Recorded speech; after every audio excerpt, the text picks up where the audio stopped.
o pai da semiótica moderna. É um estadunidense. Com 14 anos já falava alemão, falava grego. E inglês nem se fala. Bom, então ele não usa a palavra Deus, ele cria em Deus, mas ele tinha fé, mas ele não usava a palavra Deus como nós usamos. O Theos, ele usava o ágape. E aí ele trata do agapismo, dizendo que todo o universo, o cosmos, tudo é criado e sustentado, movido pelo agapismo. Agapismo vem de ágape. E ágape, no grego, é amor divino. É amor incondicional. E a Bíblia diz que Deus é amor. E quando você vai lá para a Bíblia, no grego, esse amor, Deus é amor, como quando você vai lá para o capítulo 13 de 1 Coríntios, sobre o amor, é o amor ágape. É o amor que sustenta tudo. Este amor, vamos aqui pensar assim, ó. Paulo não resgatou o Deus desconhecido lá na praça Monastirac, em Atenas, discutindo ou debatendo com os filósofos estoicos, os filósofos epicureus. Por sinal, me permita ser um pouco pedante, eu tive o privilégio de, por várias vezes, estar nessa praça lá em Atenas, Praça Monastirac, e ali relembrando e tentando reatualizar o debate de Paulo com os filósofos epicureus e epicuristas, epicureus e estoicos, melhor dizendo, falando sobre o Deus desconhecido. Eles tinham altares e mais altares para todos os deuses.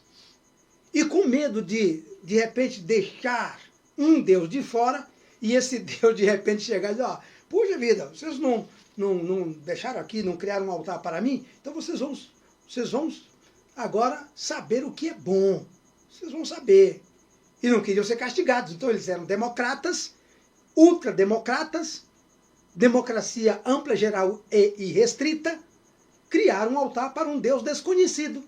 E Paulo chega e elogia a religiosidade deles, mas chama para o Deus desconhecido. Esse Deus que é chamado por vocês de Deus desconhecido é o Deus que eu prego. E aí vai falar sobre o Deus, Pai de Jesus Cristo, vai falar de Jesus, salvação, ressurreição e etc. Bom, grosso modo, eu pego este agapismo, que vem de ágape, que Peirce diz que comanda tudo, cria tudo, sustenta tudo.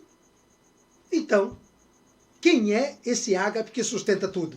Se Deus é amor para nós, é Deus, onipotente, onipresente, onisciente, presciente, incriado, o Todo-Poderoso, sem dúvida nenhuma.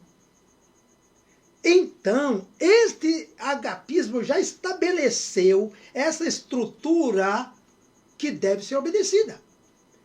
Eu não quero entrar aqui em detalhe, porque senão o tempo se vai. Mas, alguém pode controlar as águas do mar? O mar, a maré vem, a maré vai, a maré vai, a maré vem. O dia vem, o dia vai. A noite vem, a noite vai. Alguém pode controlar isto? A chuva cai, o sol vem.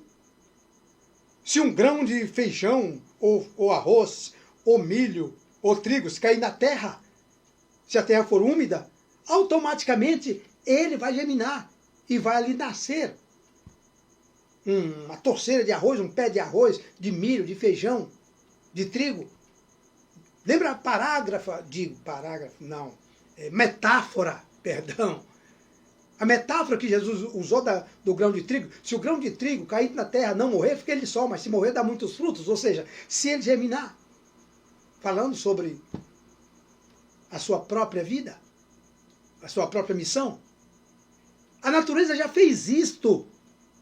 A natureza já criou o homem, se não for estéril, a mulher, se não for estéril.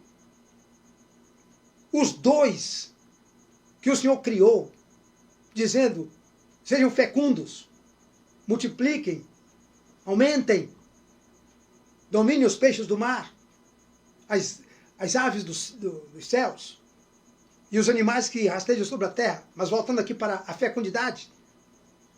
Se um homem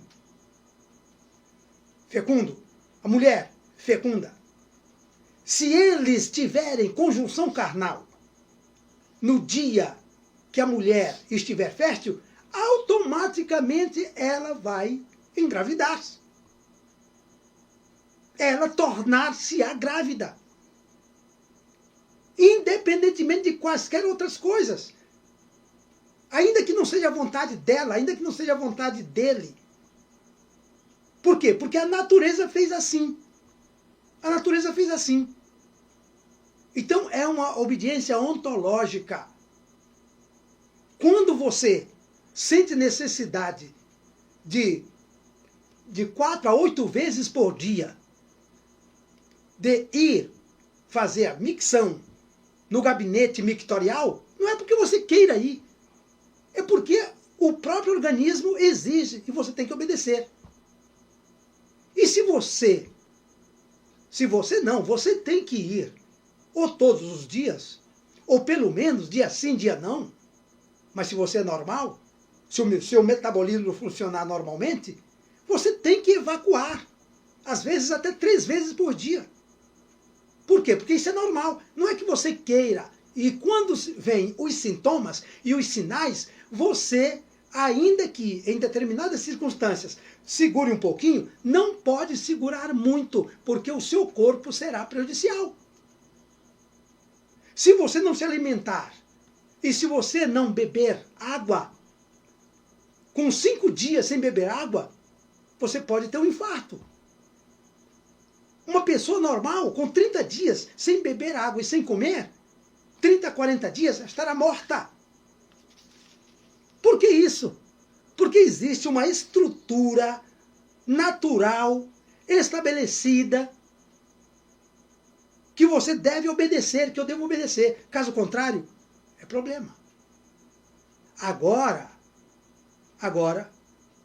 vem à nossa mente um entendimento que nós já nascemos para obedecer. Até aqueles anarquistas que eu falei. Pense lá você que é professor, que é aluno, e que de repente leu muito sobre esses anarquistas, o Mikhail Bakunin, os grandes nomes do anarquismo. Mikhail Bakunin, Proudhon, Kropotkin, Malatesta, Tolstói, e tantos outros que escreveram e que defenderam a ideologia do anarquismo, do não governo, da não autoridade, do não princípio. Esse princípio no grego é arquê. Arquê. Ok? Arquê. Princípio. Anarquê. É anarquia. Lembra que nós falamos aí do a negação? É por isso que quando você lê no Evangelho de João, capítulo 1, versículo 1, você lê lá exatamente esse arquê. Arquê, está lá, anarquê, logos. Pode ver lá, no Novo Testamento grego. Esse arquê quer dizer princípio. Princípio. O princípio maior de tudo. Por isso que está lá escrito, no princípio era o verbo, e o verbo estava com Deus, e o verbo era Deus. E todas as coisas foram feitas por ele, e sem ele nada do que foi feito se fez. O arquê. Falando ali do verbo divino. Jesus Cristo. O verbo divino. O arquê. Não se esqueça de que existe uma corrente filosófica que chama Deus, não por Deus, mas chama de arquê do universo, ou seja, arquiteto do universo. Por que arquiteto do universo? Arquiteto vem de arquê, vem da base que sustenta tudo. Estamos entendendo a coisa? Eu quero crer que sim. Eu quero crer que sim. Mas marchando já para o final, E lembrando daquela irmã que disse, não vou casar porque não quero ser submissa ao marido. Eu quero que você entenda uma coisa. Vamos entender aqui rapidinho uma coisa. Não confunda obediência com submissão. São palavras sinônimas, mas não são iguais. Não são iguais. Obediência quer dizer cumprir, agir, cumprindo a ordem que recebera. Você recebeu uma ordem e você cegamente cumpre aquela ordem. Você faz aquilo que lhe pediram ou lhe mandaram. Isso é obediência. Submissão não é necessariamente fazer o que determinaram, o que pediram, o que mandaram. Submissão é agir e reagir com civilidade, com urbanidade, com educação, com respeito à ordem recebida, em si considerando que a ordem recebida fora recebida de um superior, de uma pessoa superior. Então você não vai reagir com agressão, com falta de educação, de maneira nenhuma. Você é cristão, você age com educação, mas age com consciência, dentro da legalidade, dentro da ética, dentro do que é justo, e se esta ordem for claramente criminosa, claramente pecaminosa, se for uma ordem que venha ferir todos e quaisquer princípios cristãos, bíblicos e legais, você vai chamar o seu superior e, com educação, explicar que, em se cumprindo aquela ordem, ambos serão punidos, porque é uma ordem ilegal e não há justificativa para isso. Mas que seja feito com educação.